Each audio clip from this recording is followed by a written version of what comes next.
Hello दोस्तों, कैसे हो आप लोग। आशा रखते हैं अच्छा ही होंगे। लास्ट क्लास में हमने एनिमेशन और शेप लेयर के बारे में जाना था।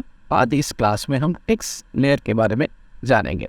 हालांकि आपको बहुत टेक्स्ट लेयर की उतना डिटेल्स तो कुछ नहीं है, मगर छोटा मोटा डिटेलिंग आपको जानना बहुत ज़रूरी है, तभी आपको आगे की जो एनिमेशन की क्लास कंडक्ट होगा उसमें आपको मदद मिलेगा। तो हाय, मैं हूँ आपका अमित सर और आप देख रहे हो डिजिटल अमिताभ चैनल, और इसमें मैं स्किल डेवलपमेंट और वैल्यू रिलेटेड कंटेंट अपलोड करता रहता हूँ। तो चलिए ज़्यादा देर ना करते हुए वीडियो को स्टार्ट करते हैं।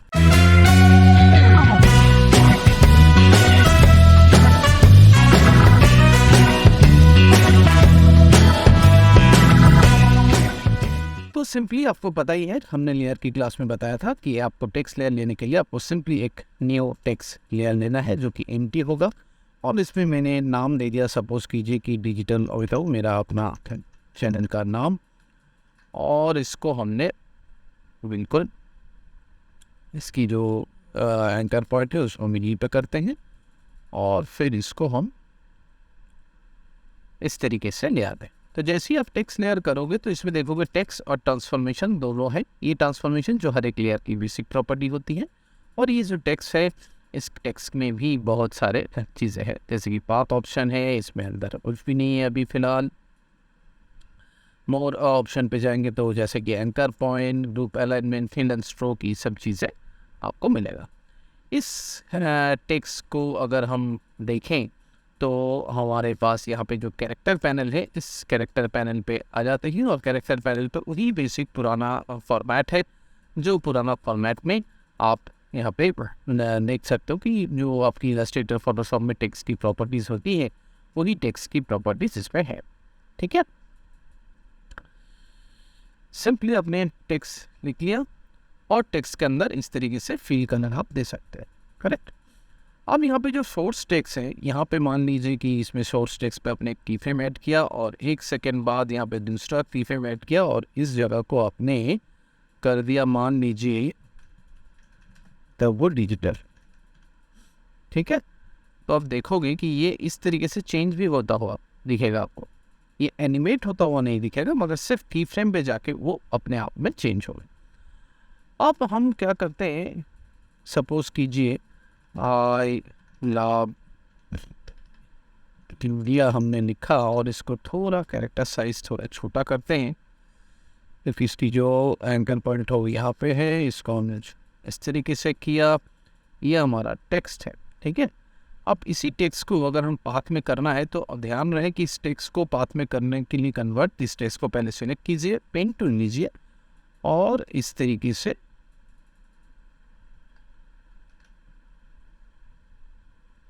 आप सिंपली, आपको पता ही होगा लास्ट क्लास में इंटरपोलेशन वगैरह किया था, आपको करना है। अब क्या करना है, देखिए ये एज ए मार्क्स, ये होगा एज ए मार्क्स की लेयर आएगा टेक्स्ट के अंदर। आपको सिर्फ पाथ ऑप्शन पे जाके यहाँ पे इसकी मार्क्स चूज़ करना है। जैसे ही मार्क्स चूज़ कर देंगे तुरंत ये क्या होगा, इसमें एनिमेट हुआ था आई लव इंडिया कर देते हैं, और इसको थोड़ा सा छोटा कर देते हैं। ध्यान रहे ये पैराग्राफ टेक्स्ट में, क्योंकि ये यहाँ पे अगर ये मिडिल अलाइनमेंट होता तो ये फास्ट मार्जिन पे आप एनिमेट कर सकते हो, इसको लास्ट मार्जिन पे भी एनिमेट कर सकता हूँ, मगर ये लेफ्ट अलाइनमेंट होगा तो आप फास्ट मार्जिन पे देखिए एनिमेट होगा, लास्ट मार्जिन पे कोई एनिमेट नहीं होगा। ठीक है, इसकी वैल्यू 0 कर देते हैं, इसकी वैल्यू भी 0 कर देते हैं। ठीक है, फिलहाल इसकी फर्स्ट मार्जिन पे, और ये 2 सेकेंड बाद यहाँ पे सीधा इस जगह पे इसको आप दे सकते हैं, और भी थोड़ा वैल्यू बढ़ाते हैं सिंपल, और दोनों ही केस में इसको F9 प्रेस कर दीजिए, या फिर दोनों ही केस में इसको आप की फ्रेम असिस्टेंट के जरिए इज़न कर दीजिए। तो आपकी एक बहुत शानदार, सिंपल और एक बहुत आसान स्मूथ टेक्स्ट एनिमेशन आपको देखने को मिल जाएगा। बहुत बेसिक सा टेक्स्ट एनिमेशन है। We can start slow and end slow, start slow and end slow. Perfect. अब देखिए कि ये जो है इसी के अंदर, इसी टेक्स्ट के अंदर आपने एक सिंपली क्या किया, अब एक क्लिप्स बनाया।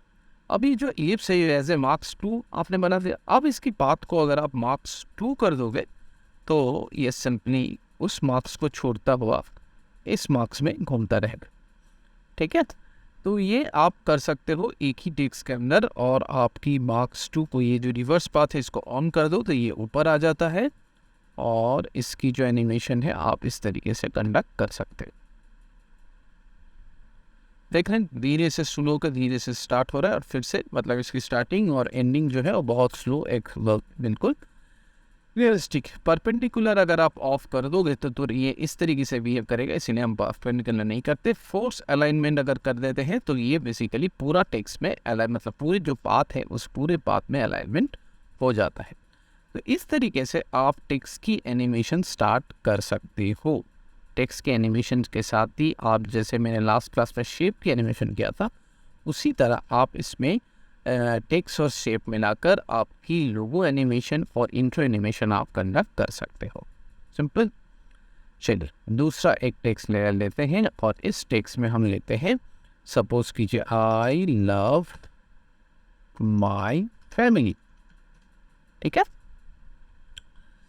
इसको हम यहाँ ले आते हैं, एंकर पॉइंट को यहाँ ले आते हैं। परफेक्ट, कुछ नहीं करना है। ये टेक्स्ट जो है इसको हम थोड़ा सा हाइड करके रख देते हैं फिलहाल के लिए। हम इस पे काम करते हैं। अब हम इसमें क्या करेंगे, सिंपली जो इसमें आफ्टर इफेक्ट्स के अंदर ही कुछ एनिमेशन टेक्स्ट को लेकर प्रीसेट दे रखा है, उसी प्रीसेट को हम यूज़ करेंगे और इसके ऊपर अप्लाई करेंगे। तो उसको करने के लिए देखिए इसमें एनिमेशन और प्रीसेट इसमें दे रखा है। अगर ये यहाँ पे ना दिखे तो आपको सीधा सीधा विंडोज़ पे जाना है और effects and preset palette on कर लें। इसी के अंदर आप टेक्स्ट के अंदर चले जाओगे, टेक्स्ट के अंदर आपके साथ ये एनिमेशन दिखेगा। ठीक है, और टेक्स्ट के बिना अगर आप देखोगे, सपोज कीजिए कि इसमें अंदर 3D चैनल पे अगर आप देखोगे तो 3D एनिमेशन दिखेगा। ब्लर पे अगर आप देखोगे तो ब्लर एनिमेशन दिखेगा। इसी के अंदर सिमुलेशन अगर आप देखोगे तो इसी के अंदर आपको सिमुलेशन भी दिखेगा। ठीक है, ये सारा इफेक्ट्स हो गया। एनिमेशन प्रीसेट के अंदर आ जाते हैं, टेक्स्ट के अंदर आ जाते हैं। अब टेक्स्ट के अंदर देखिए किसने अंदर सीधा सीधा टेक्स्ट है। तो 3D टेक्स्ट में आपको सिंपली जो भी आपको चाहिए इसको लेकर इसके अंदर एनिमेट कर देना है, और आप प्ले करोगे तो देखोगे आपकी टेक्स्ट जो है वो एनिमेट होता हुआ दिखेगा। अगर कोई भी एनिमेशन जैसे आप इसमें अप्लाई करोगे तो इसके अंदर देखो कि ये जो है ये सारा चीज़ अप्लाई हो गया। आप मैनुअली इसको भी चेंज कर सकते हो, मगर ध्यान रहे इसके अंदर एक बहुत अच्छा एनिमेशन था, वो मैं थोड़ा सा ढूंढ रहा हूँ। अगर मुझे मिल जाए तो मैं इसको देखता हूँ। जैसे आप दूसरा वाला एनिमेशन इसके ऊपर अप्लाई कर देते हो तो पुराना वाला को वो रिप्लेस कर देता है, और दूसरा वाला एनिमेशन जो है वो इसके अंदर आ जाता है। देखिए कि मैं इसके अंदर ये वाला अप्लाई करता हूँ, और जैसे ही ये अप्लाई करता हूँ ये इस तरीके से अप्लाई हो जाता है। और अगर आपको जानना है कि एग्जैक्टली ये कौन सी जगह पे, मतलब कौन सा एनिमेशन कौन सा है, फिलहाल मैं इसको एक सिंपली ये वाला एनिमेशन देता हूँ और इसको मैं इस तरीके से एनिमेशन कर।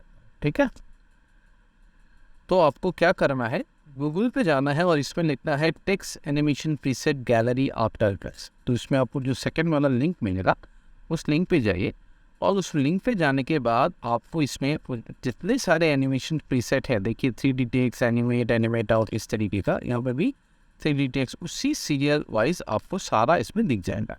आपको कुछ नहीं करना है, आपको 3D टेक्स्ट पे क्लिक करना है और आपको देखना है कि कौन सा मोशन आपको बेसिकली चाहिए। सपोज कीजिए कि आपको चाहिए ये वाला, एक सपोज कीजिए ये वाला चाहिए 3D rotate around circle. Okay, तो आपको आफ्टर इफेक्ट्स पे जाना है, तो आपको 3D टेक्स्ट पे जाना है और आपको देखना है 3D रोटेट कहाँ पे लिखा हुआ है, अराउंड सर्कल। इसको जाकर सिंपली इसके ऊपर इस्तेमाल कर देना है। ये यहाँ पे इस्तेमाल हो गया है, सॉरी इसके अंदर मैं थोड़ा सा माउस जो है ये सारा डिलीट कर देता हूँ। ठीक है, इसको मैं ऑन कर लेता हूँ, ये माउस को मैं डिलीट कर देता हूँ, और ये 3D रोटेट को मैं इस जगह पे अप्लाई कर देता हूँ। पर अब आप इसको प्ले करोगे तो ये इस तरीके से प्ले होता हुआ दिख जाएगा। तो इस तरीके से आप टेक्स्ट को लेकर बहुत अच्छे काम कर सकते हो। टेक्स्ट को लेकर और भी बहुत एनिमेशन हो सकता है, मैनुअल एनिमेशन हो सकता है आदि। जैसे जैसे हम क्लास को कंटिन्यू करते जाएंगे, जैसे कि अभी हम थोड़ा सा एडवांस तो नहीं बोलूँगा, थोड़ा सा हम आ गए हैं इसके इंटरमीडिएट सेक्शन पे, जहाँ पे इस छोटे छोटे क्लास के ज़रिए मैं ये दिखाना चाहता हूँ कि छोटा डिटेलिंग भी बहुत ज़्यादा इंपॉर्टेंट है। और ये तीनों चीज़ को मिलाकर, जैसे लास्ट क्लास में हमने शेप को लेकर काम किया, उससे पहले हमने ईज इन आउट को लेकर काम किया, और ये छोटे छोटे क्लास को कंबाइन करके आप एक बहुत अच्छा इंट्रो लोगो एनिमेशन, मोशन ग्राफिक्स, इस तरीके का चीज़ें बना सकते हो। तो होप इस क्लास से भी आपको सही में वैल्यू मिला होगा, और सही में वैल्यू मिला है तो वीडियो को प्लीज़ लाइक शेयर करना मत भूलिएगा। चैनल पे नए हैं तो सब्सक्राइब कीजिए और बेल आइकन को प्रेस कर दीजिए, तभी आपको फ्यूचर क्लास के नोटिफिकेशन मिलते रहेंगे। मैं एक लिंक दे रहा हूँ, उस लिंक पे जाइए और आपको मिल सकता है एक ई-बुक्स, और जहाँ से आपको पता चल सकता है कि आप एक किस तरीके का करियर परस्यू कर सकते हो अगर आपके पास बेसिक ग्राफिक डिजाइनिंग स्किल हो। तो thank you very much, thank you for watching this video. मिलते हैं एक नए वीडियो में नए क्लास के साथ, तब तक के लिए गुड बाय।